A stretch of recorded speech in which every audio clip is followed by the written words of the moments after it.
আজকে দুপুরের পর থেকে কি করলাম চলুন আপনাদের সাথে শেয়ার করি। হ্যালো এভরিওয়ান, আসসালামু আলাইকুম। কেমন আছেন সবাই? আশা করি সবাই অনেক ভালো আছেন। বিকালে আমরা ফ্রেন্ডরা মিলে গিয়েছিলাম সরিষা খেতে কিছু ছবি ওঠানোর জন্য। এরপরে বাসায় এসে দেখি যে ডোরেমনকে ছাদ নিয়ে বসে আছে।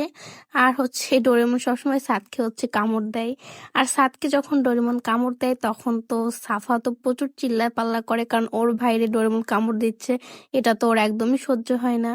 আর অন্যদিকে দেখুন আমাদের উঠানে কতগুলো ফুল হয়েছে, আরো অনেক কড়ি হয়েছে, ওগুলা দিয়েও ফুল ফুটবে।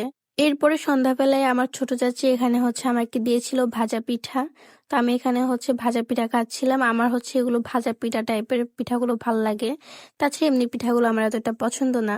আর আজকে রাতের খাবারে আম্মু রান্না করেছিল মাছ ভাজা, বেগুন ভাজা আর ডাল। আমি ফার্স্টে এখানে মাছ ভাজা আর বেগুন ভাজা দিয়ে খাচ্ছিলাম।